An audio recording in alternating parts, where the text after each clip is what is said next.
You can be in the same family and your brother or your sister or your cousins have no interest in public service, and yet you do. And why?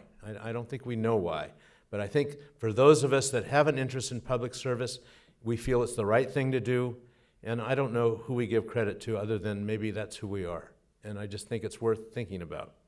The other question is, when you're in public service, what are you trying to accomplish? And I think that's a very tricky question, and I think it's Gloria. Is it Gloria? Not who was the young lady that talked earlier today from Global? Gloria, sorry, mentioned that it's an issue that can get you in trouble when you go to a foreign country of not knowing why you're there, or why you're there might be not the right reason. And I think that's a very important question. And I think I've learned over the last 6 or 7 years to change my feeling of why I'm there or why we're doing what we're doing. And as a previous owner of a company and somebody that likes to get things done right away, I have a tremendous amount of what's called impatience. And impatience in a developing country is not a good idea. It just is going to get you a lot of heartburn and a lot of Gelucel, or now they use other drugs for that. But it is a problem, and I think everybody has to be aware of what are you really trying to accomplish. Are you trying to be helpful to them, or are you trying to tell them how to do something? And I think it's more important to think about how you can be a catalyst to them to help them achieve their potential, rather than going in and telling them how to do something and with lots of advice. You'll find, I think, as we have found, when you start giving advice and you say, this is the way we do it in the United States, they could care less. And sometimes in the United States, we don't always do it the right way, as we know.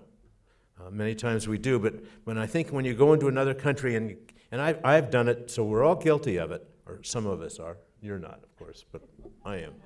You know, this is how we did it in Holderness, New Hampshire. This is how we did it in Urbana, Ohio.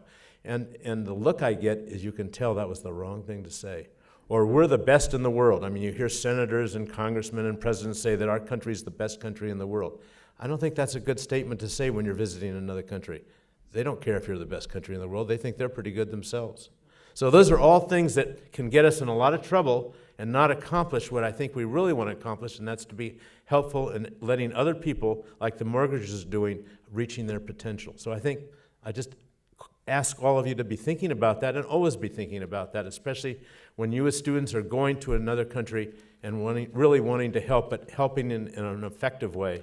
I think that's really important.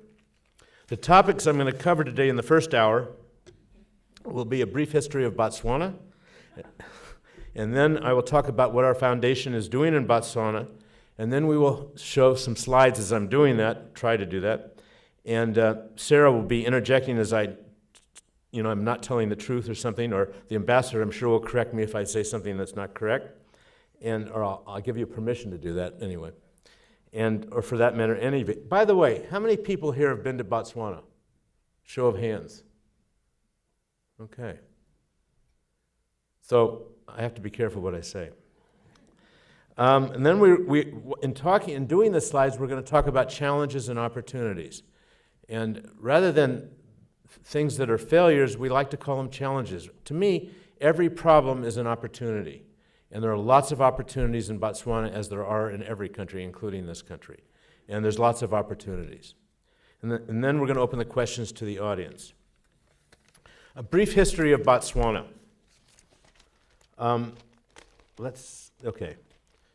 Botswana is, prior to 1885, Botswana was a basically tribal land that bordered on South Africa. In fact, it was kind of a confusing border of what was South Africa and what was Botswana.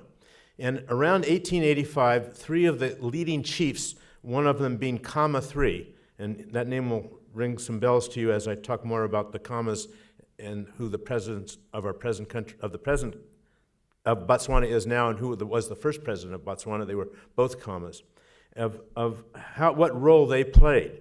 The 3 chiefs got together and said, we've heard about this guy named Cecil Rhodes.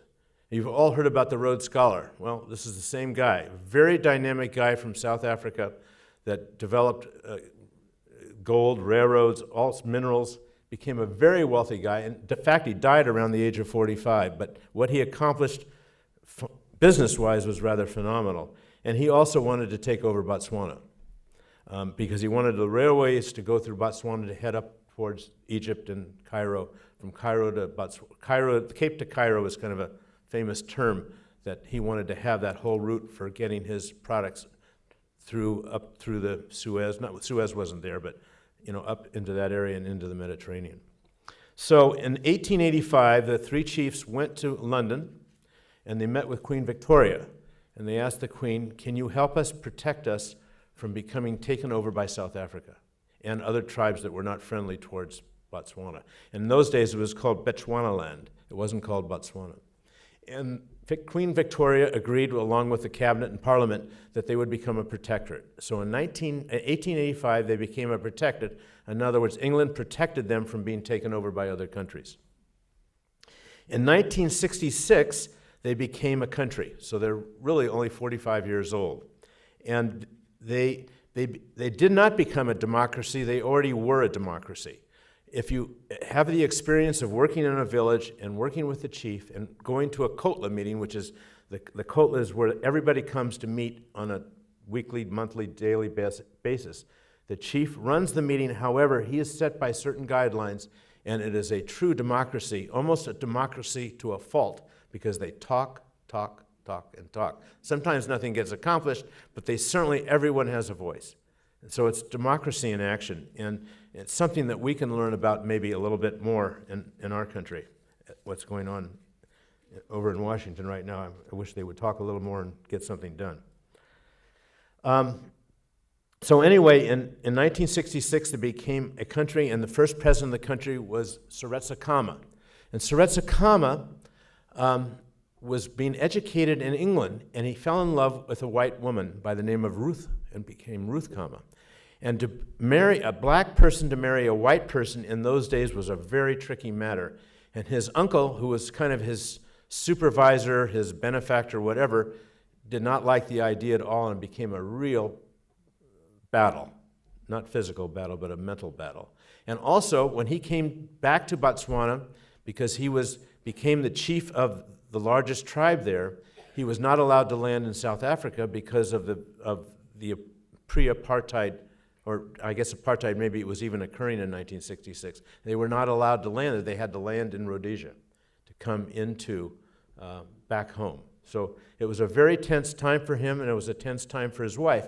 But he was so devoted to his wife that no matter what, he was not going to leave her because of these difficulties, which speaks highly of him. So he became the first president of Botswana, and he was voted in by a parliamentary democratic system. And he had great value system of integrity, honesty, and knew what he really wanted to accomplish. And I recommend strongly, I know you're not allowed to take notes because the test isn't until tomorrow, but to read a book called The Color Bar. And this is a story of Ruth and Seretse Khama and the trials and tribulations of him becoming the president, and what his wife accomplished when she came to Botswana, and people fell in love with her for all the things that she did. She started the Red Cross. She was very involved in the country, and so people came to really admire her. I think most people did, in fact. A little bit of the uniqueness of Botswana. Botswana, first of all, is the size of Texas. So you can't tell by this picture how big it is, but it's a very large country and a very small population. The population is approximately 1,900,000 people, with the size of Texas or France, same. 84%, 85%, 83% of the country is Kalahari Desert.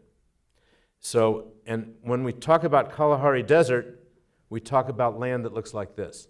It's kind of what we call a scrub desert, with low-lying trees, grass, and it's a beautiful area, but it goes on and on and on and on when you drive. It's like going through Texas.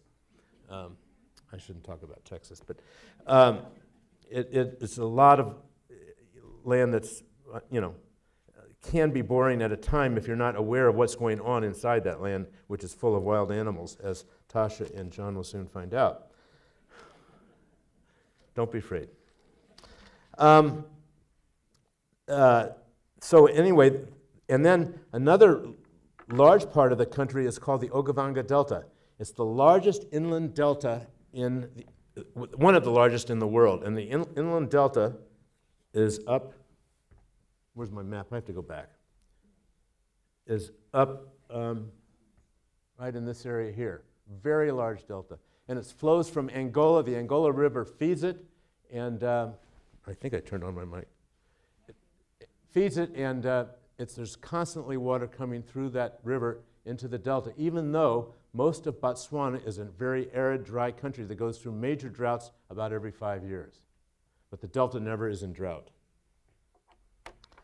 So it's a very unusual terrain. They have a mountainous area on the right side of Botswana. It's called the Tule Block. They have the national park here that was just developed, this park that borders between South Africa and Africa, which is more desert-like. So it's a very unusual land. In 1966, it was the poorest country per capita in Africa. Soon after, about 3 years later or 4 years later, it became the wealthiest country in Africa per capita. Not the wealthiest country, but the wealthiest per capita per person. And why? Because for some unknown reason, that's rather mysterious to me, about 3 or 4 months after it became a country, they found diamonds. And I'm not so sure England would have let go had England known about the diamonds, but they did. And it became is the largest producer of gem diamonds in the world. In 2007, it produced 15 million carats of diamonds. That's kind of a woman's dream, or maybe a man's dream, I'm not sure. I shouldn't say that. I'm probably in trouble. This is a liberal school. I don't know. Is it communist or liberal? I forget. Anyway, in about right now, the diamond market is a little bit soft because of the world economy, and the U.S. is weak, and the rest of the world is somewhat weak. So diamonds are a direct effect on that, and it's a problem for Botswana because 40% of their GNP comes from diamonds. So, in about 30 to 40 years, they're going to have a problem with diamonds, probably as far as productivity, and so they are working diligently to figure out other sources of income. Their other primary sources of income right now are cattle and tourism. Tourism is very big, and cattle is very big. They have 1,800,000 people, or 900, and they have over 3 million head of cattle. So the cattle do dominate the roads. You have to be careful. An interesting thing that happened because of Seretse Khama and his wife is I think they were very responsible for naming the national animal. And it's a very interesting thing. The national animal is a zebra. What are the colors of a zebra? Black and white. So they did it for multiracial reasons. They want their country to be thought of as being multiracial. A great approach. And a simple thing, but very important.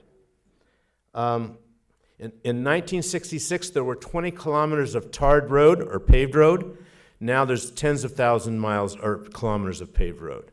All of the money from the sale of diamonds has been used for infrastructure for the country. It has not been used as what we've heard about as blood diamonds.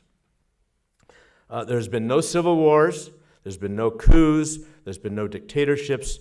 So you can understand why it would be a country we would choose to maybe help build libraries. We don't have a lot of obstacles to overcome to get to what we really wanted to do and have an impact on the country. The country is still poor.